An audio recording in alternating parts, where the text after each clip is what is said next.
Meus amados irmãos, vamos abrir a palavra de Deus para a continuação das nossas exposições matinais no Evangelho de João, capítulo 1.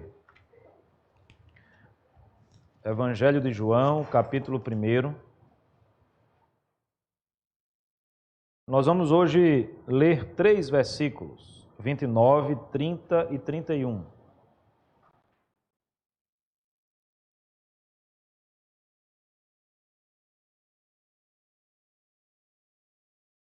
João, Evangelho de João, capítulo 1, do 29 ao 31.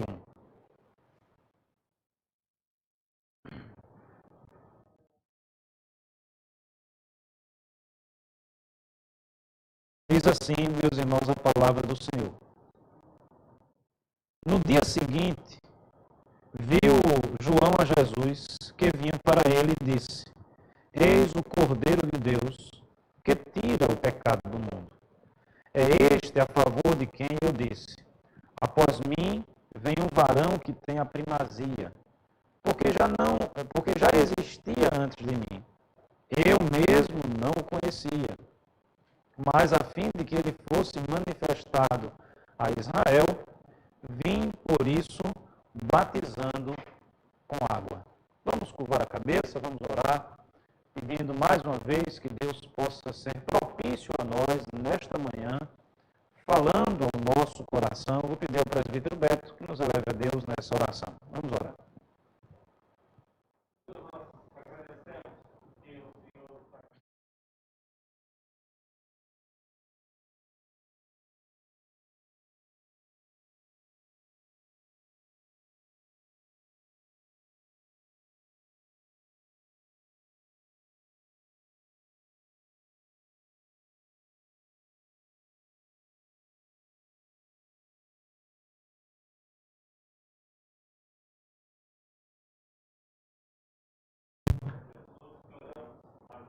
Amém, amém. Meus amados irmãos, recapitulemos muito brevemente o contexto no qual nós estamos inseridos. Domingo passado, nós meditamos aí do verso 19 até o verso 28. Eu fiz um exercício muito grande aqui para não demorar demais. Haja vista que desde o domingo passado, nós inauguramos esse novo momento na nossa escola, né? Temos o culto, depois nós estamos nos dividindo em salas. Hoje vamos fazer isso também. O presbítero Jorge fica aqui com alguns irmãos, e eu sigo com jovens e outros irmãos também para casa, para a gente então estudar outro tema.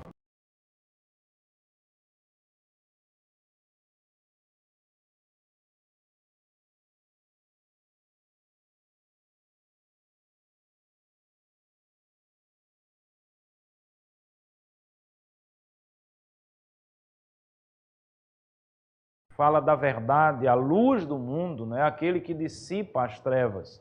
Diferente de um entendimento que muitas pessoas têm, que ao longo dos séculos o acúmulo do conhecimento vai desembocar, pensemos aí, por exemplo, naquela era que é chamada de iluminismo, e finalmente o mundo sai da era das trevas, né? Sai da escuridão e passa, enfim, a ser iluminado pelo saber, pela educação, coisas desse tipo, dessa natureza. Diferentemente daqueles que pensam dessa forma, nós acreditamos que Cristo, e tão somente Cristo, e esse é o testemunho de João Batista, é quem traz luz a esse mundo tenebroso, a esse mundo que está nas trevas. E na realidade, esses 3 versículos que nós acabamos de ler, meus irmãos, eles são uma continuação desse testemunho. E é isso que nós vamos meditar, ou é nisso que nós vamos meditar ainda nesta manhã. Obrigado, André. Lembrando sempre que João Batista filho de Zacarias, né, de Isabel, tinha um procedimento, métodos de vida, vamos dizer assim, costumes de vida um tanto quanto diferentes naquela época, vivia pelo deserto, né, a sua alimentação era diferenciada, e João Batista ele é contado como o último dos profetas, um pouquinho naquela ideia, naquele contexto dos profetas do Velho Testamento, Obviamente há uma diferença nele também para aqueles outros profetas. Ele até inclusive diz isso, ele veio com uma profecia, vamos dizer assim, ou com um direcionamento muito específico.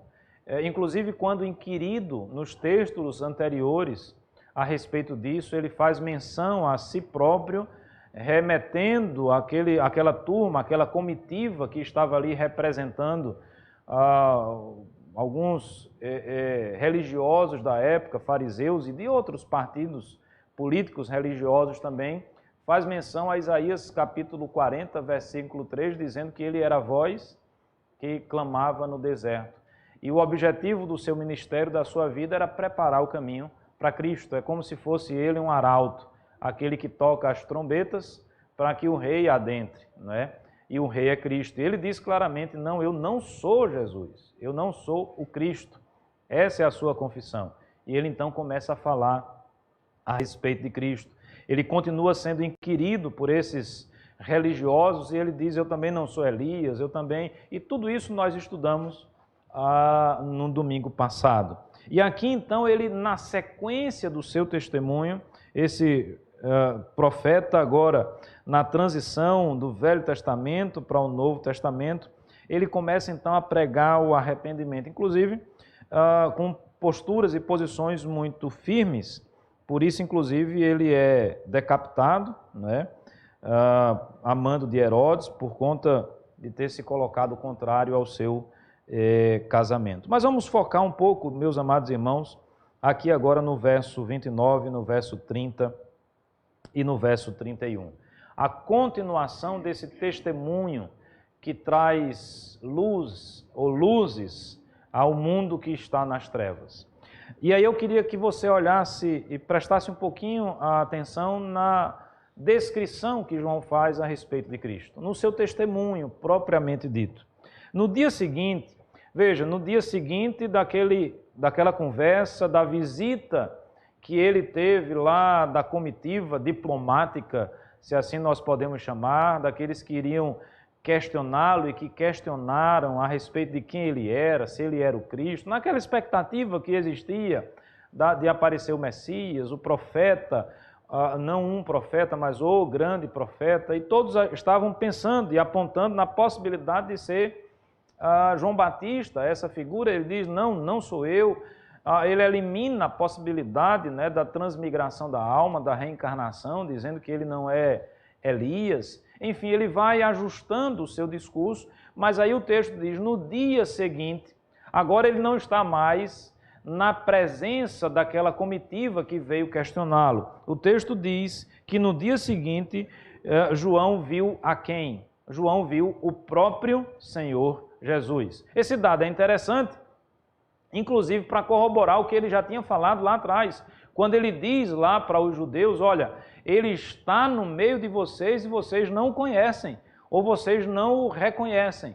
E de fato Jesus já havia nascido, Jesus já estava no meio das pessoas ali, e agora, nesse exato momento, nós somos apresentados a informação que o próprio João Batista encontra-se, está diante do Senhor Jesus. E aí, quando o texto diz, né, que ele viu a Jesus que vinha para ele, e aí ele diz, e aí eu queria que a gente focasse um pouco nessa expressão. O que é que João diz a respeito de Jesus? Ele diz assim, eis o Cordeiro de Deus que tira o pecado do mundo. Me permita começar pelo fim dessa expressão, para depois voltar ao início dela. Então, nesse testemunho de João Batista, eu queria destacar alguns pontos. O primeiro ponto que eu gostaria de destacar é aquele que nós encontramos aí nessa última parte do versículo 29. Quando diz que ele é o Cordeiro de Deus, o texto acrescenta dizendo que esse Cordeiro de Deus, ele, o Senhor Jesus, tira o pecado do mundo. Meus amados irmãos, se o pecado precisa ser tirado do mundo, de uma forma muito óbvia, nós chegamos à conclusão de que o mundo está em pecado. Nós chegamos de uma forma muito óbvia, muito objetiva, à conclusão de que o pecado é uma realidade para a existência humana. Veja, meus amados irmãos, que eu não apresento aqui nenhuma verdade nova. Veja, meus irmãos, que a minha fala e o destaque que eu faço no texto é a respeito de algo que nós já estamos, eu até diria, cansados de saber. Usando uma outra expressão, algo que é muito óbvio, principalmente para aqueles que foram lavados e remidos pelo sangue do Cordeiro. Principalmente para aqueles que confessam a Cristo como Senhor e Salvador de suas vidas. O problema é que parece que nós estamos nos esquecendo do óbvio. Eu vou repetir o óbvio aqui, apresentado no texto. Todos nós somos pecadores. E se somos pecadores, todos nós precisamos de um Salvador. Na realidade, esta é a mensagem de João Batista. Arrependei-vos, arrependei-vos. Se eu preciso me arrepender de algo, é porque algo de errado eu fiz. Se eu preciso de salvação, é porque eu estou em pecado. Nós não podemos fugir dessa realidade. O mundo, a natureza humana, a criação de Deus, uma vez que se rebela contra o seu Criador, agora está sob a ira de Deus, agora está sob a condenação de Deus. Nós agora, enquanto criaturas de Deus, nós somos pecadores, nós estamos mortos nos nossos delitos e pecados. Meus amados irmãos, o homem sem Cristo está sob a ira de Deus. Nós precisamos partir dessa realidade. A realidade do pecado, a realidade da queda, a realidade do homem que se rebela contra Deus. Se você não quiser observar isso do ponto de vista meramente teológico ou bíblico, faça uma avaliação histórica. Não precisa ir muito longe na história, não. Nós podemos falar da história da forma como nós estamos vivendo nos nossos dias. Eu pergunto, todos os seres humanos que nós conhecemos são bons? Será que a violência cresce no nosso país? Será que a miséria cresce no nosso país? Será que ainda existem crianças morrendo de fome? Será que ainda existem pessoas nas filas dos hospitais precisando de atendimento? Se você não quiser olhar para o mundo externo, olhe para o seu coração. Olhe para a sua vida. Será que dentro do seu coração também não existe pecado? Será que em toda a trajetória da sua vida você não consegue identificar aquele dia que você foi mal? Porque quis ser mal. Naquele dia que você foi ruim. E isso não está relacionado com idade. Esse é um fenômeno que a gente sempre precisa observar. Eu não vou dizer o nome, mas eu vinha de casa conversando no carro e um garoto, um jovem, que completou aniversário ontem, esqueceu a Bíblia. Filho de pastor sofre, né? Porque o pastor sempre usa os filhos como exemplo. Mas o exemplo dele é meu e é de todos nós. E aí a gente devia ter trazido a Bíblia. Não, mas a minha avó disse que estava no carro e a Bíblia não estava no carro. Ou seja, de quem é a culpa porque a Bíblia não está aqui hoje? Da avó. Percebe? A culpa nunca é minha. Adão, o que foi que fizeste? Foi a mulher que me deu. Mulher, o que fizeste? Foi a serpente. Essa dificuldade de encararmos uma realidade que está diante dos nossos olhos. Vamos ser honestos, intelectualmente honestos. Olhe para o seu coração. Não existiu aquele dia em que você foi mal? Olha ao nosso derredor, existe maldade?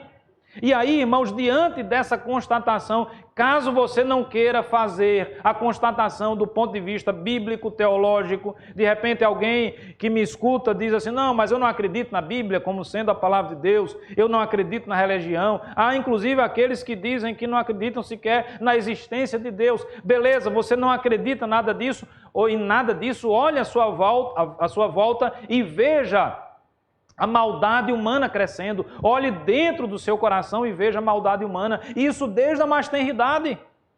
Isso desde aqueles dias e primeiros dias. Nós sabemos fazer aquilo que é ruim, aquilo que é mal. E aí, diante dessa constatação, se impõe perante os nossos olhos, diante do nosso coração e dentro da nossa consciência a pergunta: qual a solução para isso? Qual a solução para resolver o grande problema da humanidade, essa maldade, essa destruição que acontece? Será que, e eu falei um pouquinho do iluminismo, será que a solução está no movimento iluminista, nas ideias ali desenvolvidas? Ou será que a solução para a humanidade está nas teses defendidas pela Revolução Francesa? Não, talvez você imagine que a grande solução para a humanidade seja a educação. Vamos então trabalhar nisso, porque aí finalmente nós estaremos resolvendo todo o problema da humanidade. Aqueles que gostam do embate político, né? E estão sempre assentados politicamente mais à esquerda ou mais à direita, alguns vão dizer: não, a solução de todos os problemas da humanidade é o marxismo cultural ou econômico. Outros vão dizer: não, radicalmente sou contra tudo isso. A grande sacada, não é? A grande solução para os problemas da humanidade é o capitalismo. Outros, talvez, numa roupagem mais atualizada, mais contemporânea, vão dizer: não, a grande solução para esses problemas da humanidade é a ciência, é a tecnologia, são bandeiras, são ideais que devem ser levantados. Eu pergunto, meus amados irmãos, naquelas sociedades onde o índice de desenvolvimento econômico e social é altíssimo, onde a educação é plena, existe pecado? Existe maldade? Eu pergunto aos meus irmãos, aquelas nações, aqueles países onde há uma grande desenvoltura tecnológica, onde há praticamente o pleno emprego, ainda há problema, ainda há pecado. Aquelas nações que estão à esquerda ou à direita, em todas elas ainda existe o pecado. Na própria França, onde ecoa até hoje, pelo menos teoricamente, aquelas grandes bandeiras: liberdade, fraternidade, igualdade. Ontem um padre ortodoxo levou um tiro. Outros dias atrás, inclusive uma brasileira foi assassinada, outra foi degolada. No país da igualdade, da fraternidade, e qual é a terceira? E da liberdade. Me parece que no país que defende a liberdade de religião, ou a liberdade de expressar a sua religião, está acabando. Na realidade, não precisa nem ir para agora, não. Logo depois da Revolução Francesa, alguns anos depois, a Ariane é quem me socorre nessas partes históricas, surgiu nada mais, nada menos do que Napoleão Bonaparte, que não tinha nada de igualitário, fraterno ou defensor da liberdade. Logo depois, a solução é essa? Não. E aí eu volto para a primeira expressão do versículo. Eis o Cordeiro de Deus, que tira esse pecado que nós constatamos que existe no mundo. Meus amados irmãos, só existe uma solução. A solução está aqui. Que solução é essa? É Cristo, é o Senhor Jesus. Uma vez constatado o pecado, uma vez constatado o problema, uma vez cientes da realidade que é nossa, que é do mundo que nos cerca, nós não estamos numa realidade diferente daquela que Isaías disse: ai de mim, sou um homem pecador e habito num povo de lábios impuros. Nós não estamos num momento diferente, a geografia mudou, os personagens mudaram, mas nós continuamos imorais, nós continuamos pecadores, nós continuamos mal, porque a nossa natureza é uma natureza caída. E enquanto constatamos esta verdade, enquanto constatamos esta realidade, nós precisamos ter no nosso coração a convicção que, por exemplo, e essa é uma das bandeiras dos reformadores, somente Cristo é capaz de trazer a solução e resolver o problema da humanidade. O texto diz de forma muito clara, esse é o testemunho de João Batista: eis o Cordeiro de Deus. Por que a expressão é Cordeiro? Cordeiro aqui nos remete àquele animal do sacrifício. O cordeiro aqui aponta-nos àquele que vai morrer em nosso lugar. O cordeiro aqui aponta àquele que vai pagar o preço pelo pecado, porque a justiça de Deus tem que ser satisfeita. Obviamente que os cordeiros, os animais sacrificados lá no Velho Testamento, eram um tipo de Cristo, era uma imagem, era uma figura. Agora João Batista testemunha dizendo: eis que vejo, está diante dos meus olhos, não apenas aquele cordeiro que era um tipo de Cristo, não apenas uma figura veterotestamentária. Ele agora olha para Cristo e diz: esse é verdadeiramente o Cordeiro de Deus, aquele que vai sarar, aquele que vai extirpar o pecado do mundo, aquele que vai tirar a maldição do pecado, aquele que vai nos permitir que não estejamos mais embaixo da ira de Deus, mas aquele que vai nos permitir agora vivenciarmos e vivermos embaixo da graça e das misericórdias de Deus. Quem é este? É o Cordeiro que se entregou, o Cordeiro que se deixou imolar, o Cordeiro que entregou a sua própria vida. Meu amado irmão, entregou a sua vida por mim e por você. Logo hoje, quando nós ainda detectamos a maldade, o pecado do nosso coração, nós podemos pelo menos nutrir a esperança de que é possível ainda salvar-se, de que eu não vou necessariamente ser condenado eternamente, e eu posso nutrir essa esperança, porque existe o Cordeiro de Deus, que entregou a sua vida, que se deixou imolar, que foi ali, meus amados irmãos, crucificado, passou por todo aquele sofrimento horrendo e terrível, e obviamente um sacrifício, uma imolação. É momento de muito sacrifício mesmo, de muita dor, é momento de muita dificuldade. E Cristo fez isso por mim e por você. Eu pergunto a vocês, esse testemunho traz luzes ao mundo que está em trevas ou não? Qual é o testemunho de João Batista? Esse é o Cordeiro de Deus. Nós não estamos mais na era dos tipos, das imagens. João Batista agora está diante do Cordeiro de Deus. Olha a expressão. Viu João a Jesus. Ele agora é uma testemunha ocular. Nós estamos falando de um Jesus, e aí esse é um dos nomes aplicados biblicamente a Cristo, Emanuel, Deus conosco. Nós estamos falando daquele que habitou entre nós, daquele que se revelou plenamente entre nós.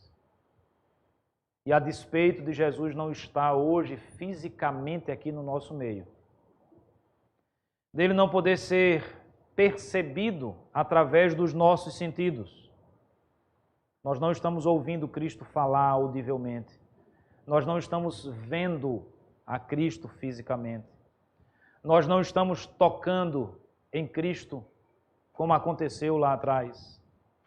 Mas eu não tenho dúvida, meus amados irmãos, que nós podemos sentir a presença do nosso Salvador no nosso meio. Porque o Cristo que nós seguimos, o Cristo que nós confessamos, Ele é real.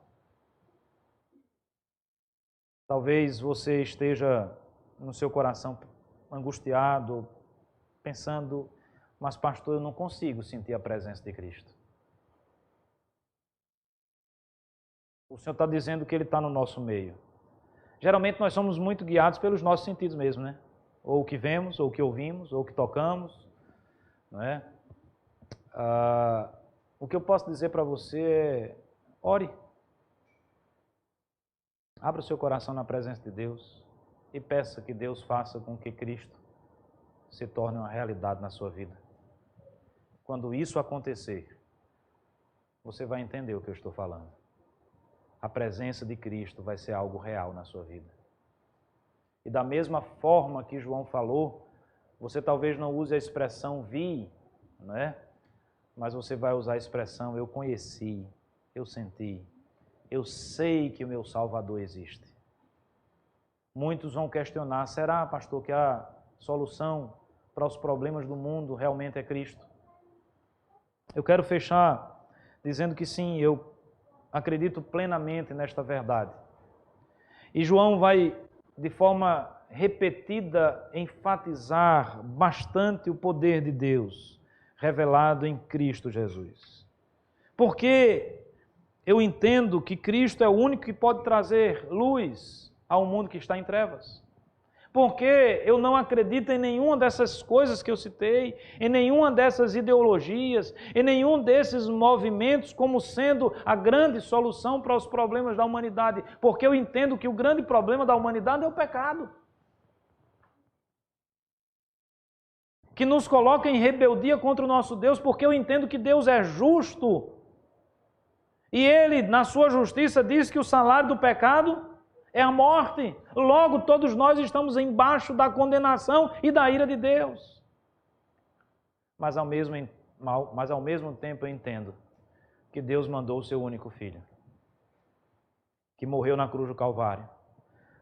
O cordeiro sendo sacrificado, o cordeiro sendo imolado. Para quê?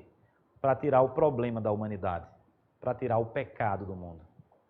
Aí eu estou atacando verdadeiramente o mal, como a gente costuma dizer, pela raiz. Se não existisse o pecado, eu diria até que qualquer sistema seria bom.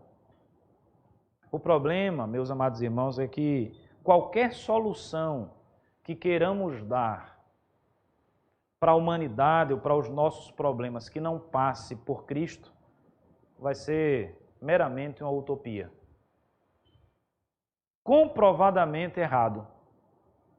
Se você tiver dúvida no que eu estou falando, se você for um religioso político, um teórico do conhecimento diz isso, Eric Voegele, que as políticas também são expressões religiosas, e eu tenho uma forte tendência de acreditar no que ele fala. Isso, inclusive, me ajuda a explicar muita coisa que nós estamos vivendo e vivenciando hoje, algumas posturas, inclusive, de algumas pessoas. Se você defende isso, você faça uma análise histórica, você vai ver que todo e qualquer sistema meramente humano é falido. Não deu certo. Todos têm problema. Todos têm problema. Porque nenhum deles ataca o grande X da questão, o grande problema. E o grande problema da humanidade é o pecado. E a solução para esse problema é o Cordeiro de Deus, que entrega a sua vida, para que a partir do sacrifício de Cristo sejamos encontrados justos diante de Deus. Não estou mais embaixo da ira de Deus. Eu agora estou justificado. A gente usa muito essa expressão, né? Eu estou quites com a justiça. Já ouviu essa expressão? Não. É como se eu tivesse pago o que tinha que ser pago. Quitei a minha dívida. Na realidade, nós não quitamos a nossa dívida. Ela foi paga por outro. Mas ela foi quitada. Não há condenação para aquele que está em Cristo Jesus. E muito mais do que isso, nada pode nos separar desse Cristo. Essa aqui é para a glória ser tripla ou quádrupla.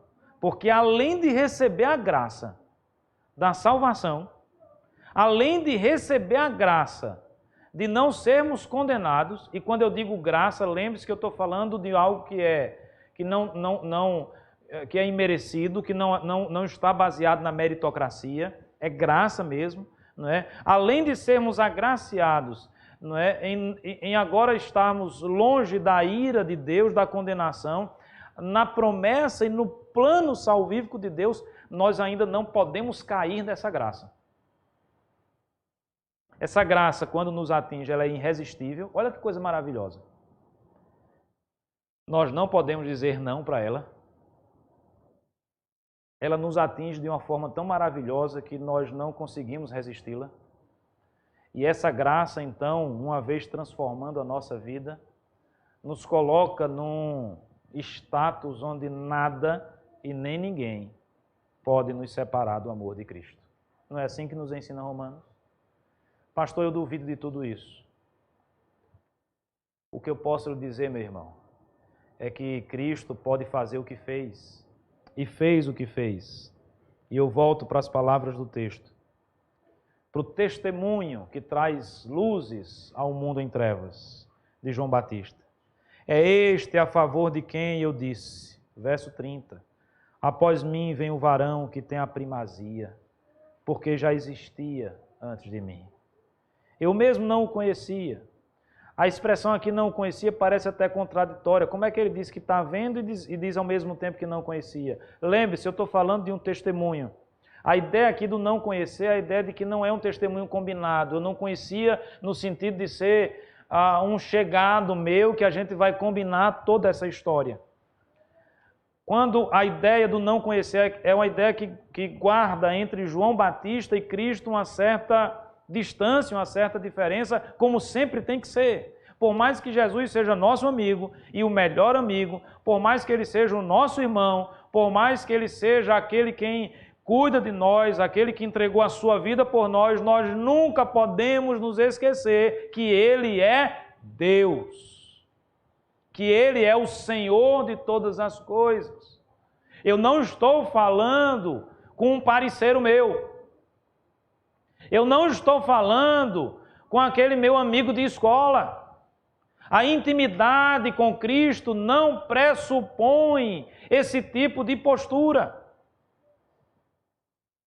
Este é aquele de quem eu disse: após mim vem o varão que tem a primazia. Eu tratei disso no outro contexto aqui. Quem nasceu primeiro? João Batista ou Jesus? João Batista. Mas quem tem a primazia? A genealogia de João Batista, você vai buscando, né? Isabel, Zacarias, vai lá para os sacerdotes, vai buscando. A genealogia de Cristo apresentada por João sequer começa em Abraão, como nos outros evangelhos. Lembra que eu toquei nesse ponto? Quando é que começa a genealogia de Cristo? Volta aí para o primeiro versículo. Primeira expressão e primeiro versículo do evangelho de João. Quando é que começa? No princípio. Volta para Gênesis 1, verso 1. A primeira expressão da Bíblia. Qual é a primeira expressão da Bíblia? No princípio. Eu busco a genealogia de Cristo a partir da eternidade. Ele é o alfa, ele é o ômega. Você duvida que Cristo pode? Você duvida que ele é o Salvador? Você duvida que ele é a solução dos nossos problemas? O que eu posso dizer para você nesta manhã é que ele é. E por que eu acredito que ele é? Porque eu acredito que ele é poderoso para fazer o que ele fez. Eu não estou diante de um cara legal, como alguns usam a expressão. Eu não estou diante apenas de um revolucionário. Eu não estou diante apenas de uma personagem que guarda uma certa importância histórica. Todo discurso que tem como propósito, como objetivo, reduzir Cristo a um personagem meramente humano, a um personagem meramente histórico, é um discurso que não encontra eco com a verdade da palavra de Deus. Na realidade, nós estamos aqui, aqueles que assim fazem, requentando heresias do primeiro século. E dando uma roupa e uma roupagem diferente. Não, eu acredito que Cristo é verdadeiramente homem, mas eu acredito que Cristo é muito mais do que isso. Cristo é verdadeiramente Deus, Ele é o alfa, Ele é o ômega, é aquele que é incriado, é o Deus que está lá no princípio, é o Criador de todas as coisas, é o Deus que se fez carne, é o Verbo que tabernaculou entre nós. Por isso eu acredito sim que Cristo é a solução e a salvação das pessoas, porque é o próprio Deus que se faz carne para resgatar a sua igreja, para resgatar o seu povo. É o noivo que vem para buscar a noiva, a sublime igreja do Senhor Jesus. Eu acredito nesse Cristo que é poderoso, eu acredito nesse Cristo que deu a sua vida por nós, porque Ele é o próprio Deus, Ele é o Filho de Deus, Ele é a segunda pessoa da Trindade. Ele é aquele que vem em poder e glória. E eu acredito que esse Cristo voltará em poder e glória para levar a sua igreja. Lembremos da mensagem do domingo passado. Ele vai voltar, meus amados irmãos. Finalmente os problemas dessa terra, deste mundo caído, serão exterminados. A obra será completada a partir de Cristo Jesus. Ele é o centro da história, Ele é o Senhor da história, Ele é o centro da nossa vida, Ele é o Senhor da nossa vida. A Cristo, e tão somente a Cristo, seja dada toda a honra, seja dada toda a glória, seja dada todo o louvor. É isso que nós respiramos, é nisso que nós acreditamos. Não tem homenagem melhor para se fazer aos nossos irmãos que, de alguma forma, revolucionaram a história, a sociedade, a teologia no século XVI, se não defendermos nas nossas mensagens, na nossa postura, a verdade que esses homens defenderam.